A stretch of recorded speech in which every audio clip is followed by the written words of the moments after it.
I'd like to first of all talk about the causes of the present crisis, and I'd like to speculate on where this is all headed. Now, with regard to the causes, it's very important to understand that who caused this situation is of tremendous importance because it involves assigning blame. Uh, you really have two choices here. You can argue that the West, and especially the United States, caused the crisis, or you can argue that the Russians caused the crisis. But that means that whoever you argue caused the crisis is responsible for this disaster. And it is important to understand that this is a disaster. Uh, Ukraine has lost Crimea. It's, in my opinion, going to lose the Donbass. And the only interesting question to me at this point is whether it's also going to lose more territory in the eastern part of its country. Furthermore, Ukraine's economy is wrecked. Its cities are in the process of being wrecked. The international economy is going to be badly affected by these events as they go on. This is going to have terrible consequences, I think, for the Democrats in the fall. Furthermore, it makes it difficult for the United States to pivot out of Europe and pivot to China, where there is a potential threat, which is China. Furthermore, we're driving the Russians into the arms of the Chinese, which makes no sense at all. And all at the same time, we're making Eastern Europe a very unstable region, and therefore forcing us to, if anything, up the ante there. So this is a disastrous situation. So the question of who caused it and who bears the blame really matters. Now, the conventional wisdom in the United States and in the West more generally is that the Russians are responsible for this. And in particular, Vladimir Putin is responsible. As I'm sure almost all of you know, I don't buy this argument at all, and I haven't bought it for a long time. In my opinion, the West bears primary responsibility for what is happening today. And it was largely a result of a decision in April 2006 to make Ukraine and to make Georgia a part of NATO. We were going to integrate Ukraine into NATO come hell or high water. Now, the Russians said at the time that this is categorically unacceptable. The Russians made it clear that they had swallowed the first two tranches of NATO expansion, the 99 expansion and the 2004 expansion, but Georgia and Ukraine were not going to become part of NATO. They were drawing a line in the sand. They said this is an existential threat to us. And indeed, in August of that year, of course, August 2008, you had a war involving the Russians and the Georgians over the whole issue of whether or not Georgia would become part of NATO. Now, it's important to understand that when we talk about Western policy and we focus on NATO and expansion of NATO into Ukraine, that actually Western policy had three prongs to it. The core prong was definitely integrating Ukraine into NATO. But the other two prongs were integrating Ukraine into the European Union and turning Ukraine into a pro-Western liberal democracy, in effect, putting in place the Orange Revolution. And these three prongs of the strategy were all designed to make Ukraine a pro-Western country, a country in the West's orbit sitting on Russia's border. And again, the Russians made it unequivocally clear at the time that this was not going to happen. Now, the first crisis broke out in February 2014. The way I like to think about this is that you had a major crisis in February 2014, broke out that date. Then you had a major crisis breaking out in December of last year, that's December 2021, and on February 24th of this year, the war started. Now, what about this crisis in February of 2014, February 22nd to be exact? It was precipitated in large part by a coup that was supported by the United States that took place in Ukraine and resulted in a pro-Russian leader, President Yanukovych, being overthrown and being replaced by a pro-American prime minister. The Russians found this intolerable. At the same time, they were debating with the West and with the Ukrainians over EU expansion. And always in the background at that point in time was NATO expansion. This blew up, and it had two consequences. One is that the Russians, in effect, took Crimea away from Ukraine for themselves. They had no intention of ever letting Sevastopol become a NATO state. And the second thing that happened is that the Russians helped foster a civil war in eastern Ukraine. And of course, that civil war festered well after 2014. But the crisis really blew up in 2014. Then, starting about mid-year, and really heating up at the end of last year, I would say in December 2021, was a second major crisis. And the question is, what caused this crisis? And in my opinion, it was caused largely by the fact that Ukraine was becoming a de facto member of NATO. It's commonplace in the West, especially in Washington these days, to say that Ukraine had nothing to fear regarding, the United States had nothing to fear. Russia had nothing to fear regarding Ukraine becoming part of NATO. And Russia had nothing to fear because NATO was doing nothing to move forward Ukraine's incorporation into NATO. I think in a de jure sense, that's absolutely correct. But in a de facto way, that's wrong. What we were doing was we were arming the Ukrainians. And you want to remember, it's President Trump in December of 2017 who was under great pressure, who decided to arm the Ukrainians. So we were arming the Ukrainians, we were training the Ukrainians, and we were forming ever closer diplomatic ties with the Ukrainians. And this spooked the Russians.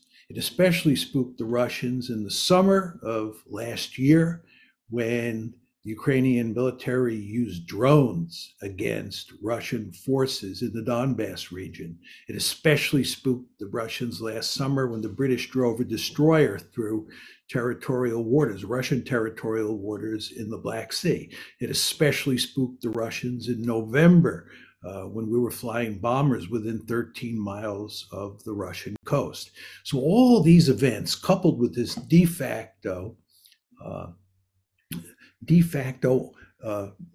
bringing of Ukraine into NATO, pushed the Russians to what Sergei Lavrov said was the boiling point. You know, Lavrov was asked in January why the Russians had reached this point and why we were in the midst of a crisis. And he said, Lavrov said in January, we had reached our boiling point.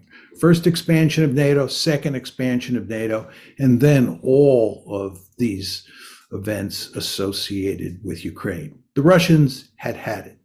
So you had a crisis of massive proportions, which of course resulted on February 24th in the Russians invading Ukraine. And we are now in the midst of a real war. This is not just a civil war in eastern Ukraine, which is what we had before February 24th.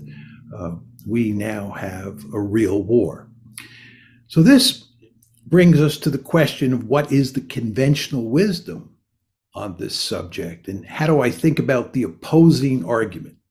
The opposing argument is that this has nothing to do with NATO expansion. It's really quite remarkable. When you listen to people in the administration speak, and when you read editorials in the Washington Post, words like this are spoken. This has absolutely nothing to do with NATO expansion. I don't know how anybody can say that. The Russians have been saying since April 2008, that this is all about NATO expansion, that NATO expansion into Ukraine is an existential threat to them. But Americans simply refuse to believe that. Not all Americans, but many Americans, and certainly the policy elite in this country. And instead, what they have done is they've created a story that it is not American policy. It's not NATO expansion that's driving this train. Instead, it's Vladimir Putin. And it's the fact that Vladimir Putin is either bent on recreating the Soviet Union or he's interested in creating a greater Russia.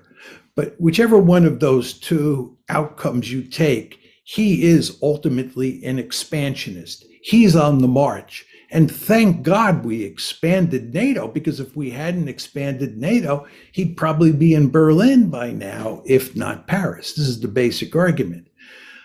He is an aggressor. There are a number of problems with that argument. First of all, before February 22nd, 2014, nobody was arguing that he was aggressor. Nobody was arguing that NATO expansion was required for the purposes of containing Russia before February 22nd, 2014. We didn't think he was a problem. And in fact, when the crisis broke out on February 22nd, 2014, we were actually shocked. If you go back and look at the newspapers at the time, the Obama administration was caught with its pants down. Why? Because they didn't think that that the Russians were aggressive. But of course, we had to invent the story after the crisis broke out so that we weren't blamed for what happened. We had to blame the Russians. So we created this story. Second reason you want to doubt this is that Putin has never said that he is bent on recreating the Soviet Union, or he's bent on creating a greater Russia. He's never said he was bent on conquering Ukraine and integrating it into Russia. There's no question that in his heart, he thinks that it would be appropriate for Ukraine to be part of Russia. In his heart, he's made it clear he'd love to bring back the Soviet Union. But he's also explicitly said that in his head, he fully understands that this is a bad idea. So if you look at what he said, there's no reason to think he's bent on recreating the Soviet Union or creating a greater Russia. To take this a step further, he doesn't have the capability. He doesn't have the capability for two reasons. First of all, he doesn't have a big enough military. This is a country whose gross national product is smaller than Texas's, right? This is not the former Soviet Union in its heyday. Furthermore, the Russians understand that occupying countries or occupying territory in Eastern Europe is a prescription for big trouble. Most of us on this call are old enough to remember the Cold War and all the trouble that the Soviets had. Think East Germany, 1953, Hungary, 1956, Czechoslovakia in 1968, constant trouble with the Poles. And one could argue that the Romanians and the Albanians were the biggest pain in the necks they ever faced. The Russians are surely sophisticated enough to know that not only do they not have the capability, but that occupying Ukraine, occupying the Baltic states would be like swallowing a porcupine. This would be crazy. So I think there's hardly any evidence to support that. And the final point I'd make is if you look at what the Russians are doing militarily in Ukraine at the moment, it does not look like they're bent on conquering the country and occupying it and integrating it into a greater Russia. But anyway, here we are. And I think everybody is very interested in the question of where we go from here. So let me say a few words about that. First of all, let me start with US policy. US policy is to double down. That's what we're going to do. This is what we did after 2014. Instead of reevaluating and saying maybe NATO expansion is not such a good idea, we went in the opposite direction. This is why I'm telling you that by 2021, the Russians understood that we were turning Ukraine into a de facto member of NATO. They understood that. So what we did after 2014 is double down, and what we're going to do now and what we're doing now is doubling down. And what does that mean? We're encouraging the Ukrainians to resist. We're not going to fight for them, you understand. We're going to fight to the last Ukrainian, but we're not going to do any of the fighting. They're on their own in that regard. But we're going to arm them and do what we can to train them at this late date and hope that they can hang in there and duke it out with the Russians. And nobody believes they're going to defeat the Russians, but maybe you'll get a stalemate. Now, the question you have to ask yourself, this is really the key question, is what are the Russians going to do, right? It seems to me that a lot of people in the West think that if the Ukrainians provide enough resistance, the Russians will roll over and play dead. Or maybe Vladimir Putin will throw his hands up, he'll surrender, he'll say, this was all a bad idea, I regret doing it. Or maybe there'll be a coup in Moscow, he'll be overthrown, and they'll bring in leaders who will work out a deal with us, and Ukraine will live happily ever after, we will live happily ever after, and the Russians will be chastened. I've spent my entire adult life studying great power politics. I know a lot about great power politics. This is not the way the world works, and it is certainly not the way the Russians work. You want to understand, going back to what I said about the April 2008 decision, the Russians said at the time, this is an existential threat. This is an existential threat, right? So even before the current war, Ukraine becoming part of NATO was viewed as an existential threat. Now you're talking about a situation where you defeat the Russians in Ukraine. This is a much worse outcome for the Russians than what happened in April 2008, and a much worse outcome than what happened in February 2014. And the Russians are not going to roll over and play dead. In fact, what the Russians are going to do is they're going to crush the Ukrainians. They're going to bring out the big guns. They're going to turn places like Kiev and other cities in Ukraine into rubble. They're going to do Fallujahs. They're going to do Mosuls. They're going to do Grozny's. You know what happened in World War II when the United States was faced with the possibility of having to invade the Japanese home islands in early 1945. The idea of invading the Japanese home islands after what happened at Iwo Jima and then later what happened in Okinawa really spooked us. So you know what we did? We decided to burn Japanese cities to the ground starting on March 10th, 1945. We killed more people the first night we firebombed Tokyo than we killed at either Hiroshima or Nagasaki. And we were systematically burning Japanese cities to the ground. Why? Because we did not want to invade the Japanese main islands. When a great power feels threatened, the Russians are going to pull out all stops in Ukraine to make sure that they win. And then there's the nuclear dimension to this. The Russians have already put their nuclear weapons on high alert. This is a really significant development because what they were doing was sending us a very powerful signal as to how seriously they take this crisis and what's going on. So again, if we start winning and the Russians start losing, you want to understand that what we're talking about doing here is backing a nuclear-armed great power that sees what's happening as an existential threat into a corner. This is really dangerous. Go back to the Cuban Missile Crisis. I don't think that what happened in the Cuban Missile Crisis was as threatening to us as this situation is to the Russians. But if you go back and look at how American decision makers thought at the time, they were scared stiff. They thought that Soviet missiles in Cuba was an existential threat. And they were willing, many of Kennedy's advisors, to use our nuclear arsenal against the Soviet Union. That's how serious great powers get when they think they face existential threats. So in my opinion, we are in a very dangerous situation. I think the likelihood of nuclear war is very small, but the likelihood doesn't have to be high for me to be really scared because of the consequences associated with nuclear use.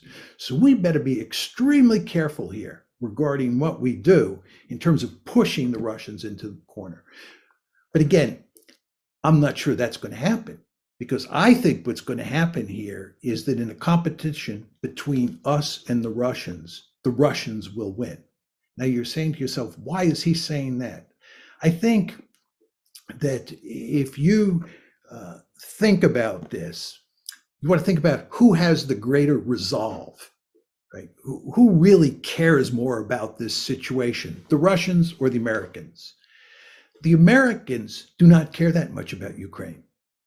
The Americans have made it clear they are not even willing to fight and die for Ukraine. So it's not that important to us. For the Russians, they have made it clear it's an existential threat. So the balance of resolve, I believe, favors them. So as we walk up the escalation ladder moving forward, my guess, and it's just my guess, is that the Russians will prevail, not the Americans, and the Russians will prevail because the balance of resolve favors them. Now, the question is, who loses this war? I think it doesn't matter much to the United States if we lose in the sense that the Russians prevail in Ukraine. I think the real losers in this war are the Ukrainians. And I think what's happened here is we have led the Ukrainians down the primrose path. We have pushed very hard to encourage the Ukrainians to want to become part of NATO. We have pushed very hard to make them part of NATO. We have pushed very hard to make them a Western bulwark on Russia's borders, despite the fact the Russians made it clear that this was unacceptable to them. We, in effect, and here I'm talking about the West, we took a stick and we poked the bear in the eye. And as you all know, if you take a stick and you poke a bear in the eye, that bear is probably not going to smile and laugh at what you're doing. That bear is probably going to fight back. And that's exactly what's happening here. And that bear is going to tear apart Ukraine. That bear is in the process of tearing apart Ukraine. And again, we go back to where we started. Who bears responsibility for this? Do the Russians bear responsibility for this? I don't think so. There's no question the Russians are doing the dirty work. I don't want to make light of that fact. But the question is, what caused the Russians to do this? And in my opinion, the answer is very simple: the United States of America. Thank you.